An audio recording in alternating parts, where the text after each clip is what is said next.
I recently read about what the young generation of workers want in Harvard Business Review. One thing that stuck out to me was, don't just talk about impact, but make an impact. I'm a little bit older than you, maybe much older than you, but this is the exactly same goal that I had when I was in college. I wanted to make my own impact for those who live under injustice. The reason that I became a documentary journalist, the reason I became the prisoner in North Korea for 140 days. It was March 17th, 2009. It's just St. Patrick's Day for all of you, but it was the day that turned my life upside down. My team and I were making a documentary about North Korean refugees living below human life in China. We were at the border. It was our last day of filming. There was no wire fence or bars or sign to show that it is the border. But this is a place where a lot of North Korean defectors use as an escape route. It was still winter, and the river was frozen. When we were in the middle of the river, on the frozen river, we were filming about the condition of the cold weather and the environment that North Koreans had to deal with when they seek for freedom. And suddenly, one of my team members shouted, "Soldiers!" So I looked back, and there were two small soldiers in green uniform with rifles chasing after us. We all ran as fast as we could. I prayed that please don't let them shoot my head.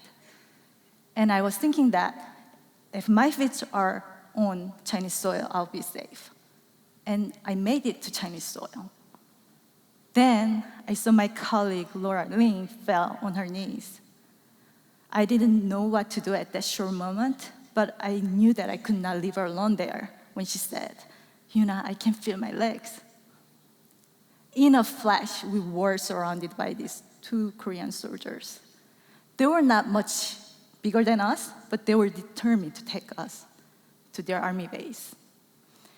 I begged and yelled for any kind of help, hoping that someone would show up from China. Here I was, being stubborn, towards a trained soldier with a gun. I looked at his eyes. He was just a boy. At that moment, he raised his rifle to hit me. But I saw that he was hesitating. His eyes were shaken, and his rifle was still up in the air. So I shouted at him, okay, I'll walk with you. And I got up. When we arrived at their army base, my head was spinning with these worst-case scenarios, and my colleague's statement wasn't helping. She said, "We are the enemy." She was right. We were the enemy. And I was supposed to be frightened too. But I kept having these odd experiences. This time, an officer brought me his coat to keep me warm. Because I lost my coat on the frozen river while battling with this one of soldiers. I will tell you what I mean by this odd experience. I grew up in South Korea. To us, North Korea was always the enemy, even before I was born. South and North have been under armistice for 63 years since end of the Korean War. And grew up in South in the 80s and 90s, we were taught propaganda about North Korea. And we heard so many graphic stories, such as a little young boy being brutally killed by North Korean spies because he just said, "I don't like communists." Or I watched this cartoon series about young South Korean boy defeating this fat, big red pig, which represented the North Koreans' first leader at the time. And the effect of hearing these horrible stories over and over instilled one word in a young mind: enemy. And I think at some point I dehumanized them.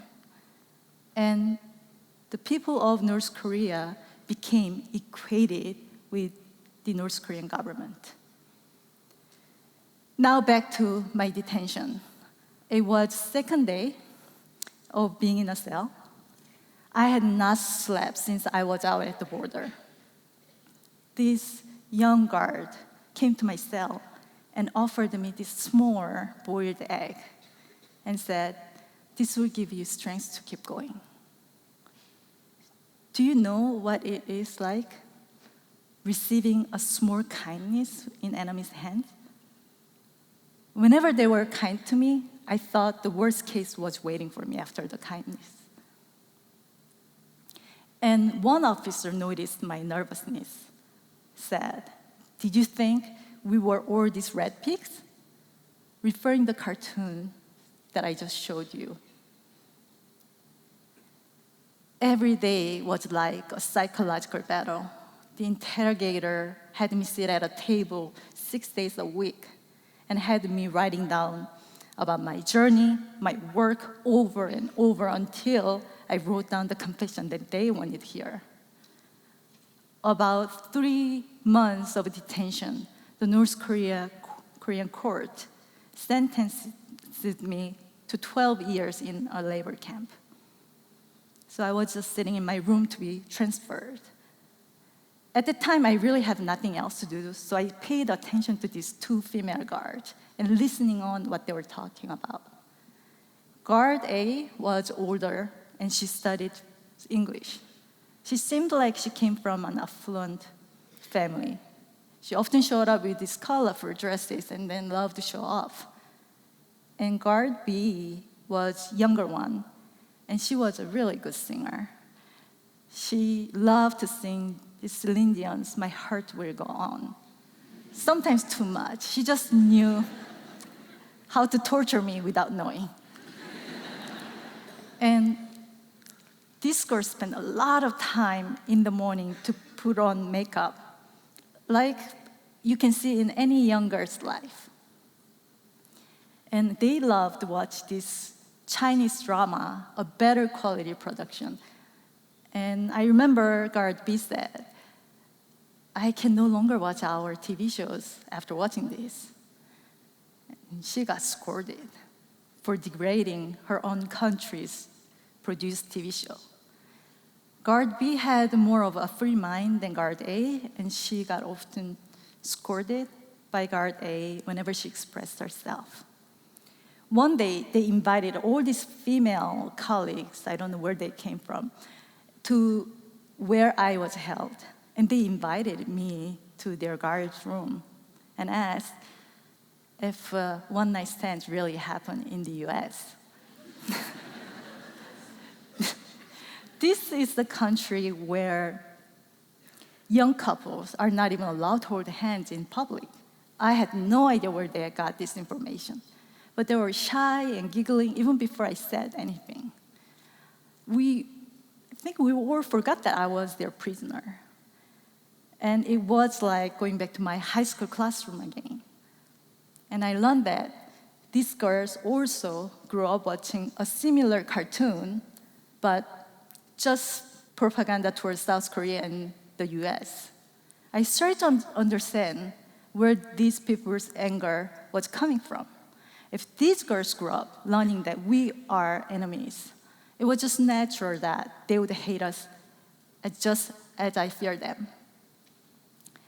But at that moment, we were just all girls who shared the same interest beyond our ideologies that separate us. I shared these stories with my boss at Current TV at the time after I came home. His first reaction was, "Euna, have you heard Stockholm Syndrome?" Yes, and I clearly remember the feeling of fear and being threatened and tension rising up between me and the interrogator when we talked about politics. There definitely was a wall that we couldn't climb over. But we were able to see each other as human beings when we talked about family everyday life, the importance of a future of our children. It was about a month before I came home, I got really sick. Guard B stopped by my room to say goodbye because she was leaving the detention center.